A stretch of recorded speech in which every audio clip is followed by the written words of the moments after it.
Hello everyone. Online classes में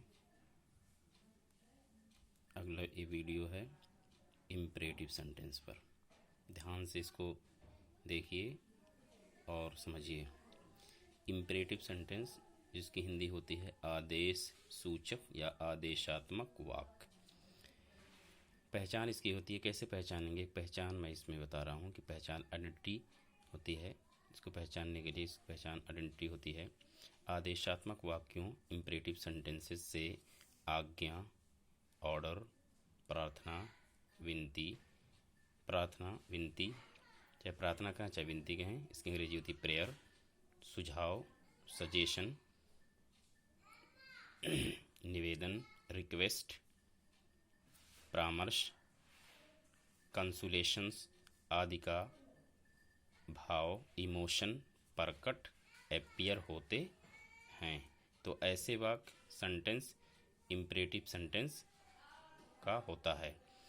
जिस किसी वाक्य में, ठीक है, प्रार्थना हो, ठीक है, सुझाव हो, निवेदन हो, परामर्श हो, का भाव प्रकट हो, तो ऐसा वाक्य क्या होगा? इम्परेटिव सेंटेंस का होगा। सामान्यतः इन वाक्यों सेंटेंसेस में कर्ता जो होता है, सब्जेक्ट जिसको कहते हैं, तुम यानी यू के रूप में होता है। वो क्या होता है? अंडरस्टूड, छिपा रहता है। ठीक है। फिर आगे है अनुवाद के नियम, ट्रांसलेशन रूल्स।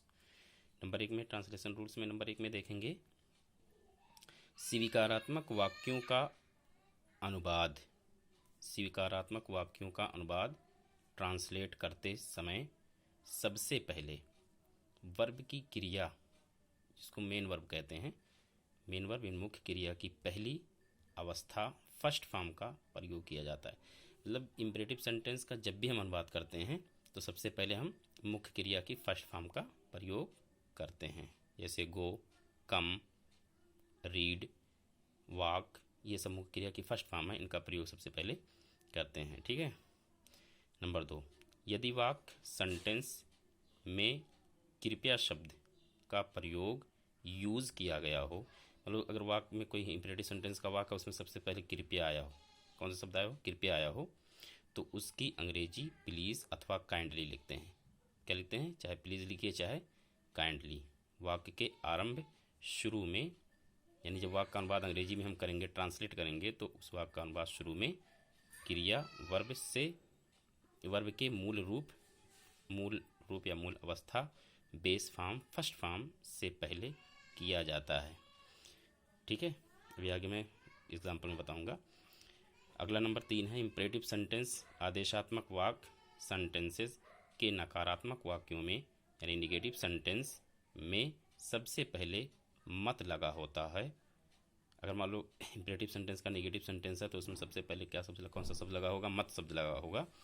तो इसे इम्परेटिव सेंटेंस का नेगेटिव सेंटेंस कहते हैं। ठीक है। और इम्परेटिव सेंटेंस के नेगेटिव सेंटेंस का अनुवाद मत के लिए कौन सा शब्द लाते हैं? Do not. मत के लिए क्या लाएंगे? डू नॉट तथा और एक शब्द दिया होगा कभी मत, तो उसके लिए उसके अंग्रेजी क्या लिखेंगे? सबसे पहले नेवर का प्रयोग वाक्य के शुरू आरंभ में किया जाता है। ठीक है। और वाक्य के शुरू आरंभ किया जाता है, उसके बाद मुख्य क्रिया की फर्स्ट फॉर्म यानी पहली अवस्था का प्रयोग किया जाता है। ठीक है।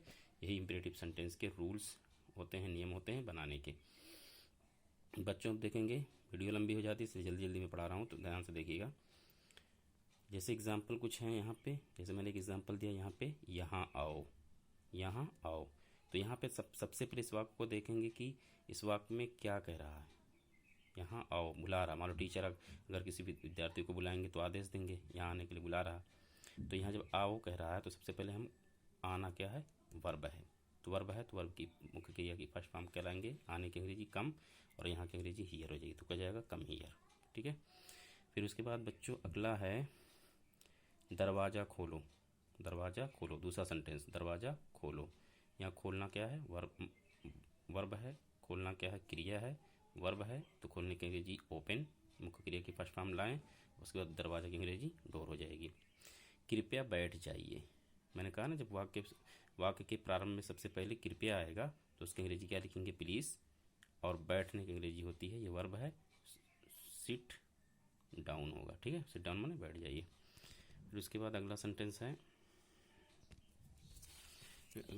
है, कृपया मुझे अपनी पुस्तक दीजिए। तो प्लीज़, कृपया की अंग्रेजी प्लीज़, देने की अंग्रेजी गिव, मुख्य क्रिया की फर्स्ट फॉर्म, मुझे की अंग्रेजी मी, और अपनी पुस्तक की योर बुक हो जाएगा। ठीक है, उसके बाद सत्य बोलो, यहाँ क्या सत्य बोलो, तो क्या हो जाएगा, स्पीक माने बोलना, मुख्य क्रिया की फर्स्ट फॉर्म, और सत्य की अंग्रेजी द ट्रूथ होती है। गरीबों की सहायता करो, तो गरीबों की सहायता करने के लिए हेल्प माने सहायता करना, द पुअर माने गरीबों की। घर पर रहो, जो इस समय लॉकडाउन चल रहा है तो घर पे रहिए, इसके लिए कहा जाता है। तो लॉकडाउन के लिए सेंटेंस है घर पे रहो, तो क्या हो जाएगा, स्टे माने रहो या रुको, ऐड हो माने घर पर। बाहर मत जाओ, ठीक है, तो मत के लिए क्या लाएंगे, डू नॉट या डोंट, जाने की अंग्रेजी गो, और बाहर की अंग्रेजी आउट, तो हो जाएगा डू नॉट गो आउट। इसमें से बच्चों और सेंटेंसेस मैं अगले वीडियो में लेके आऊँगा। बस आज यहीं तक।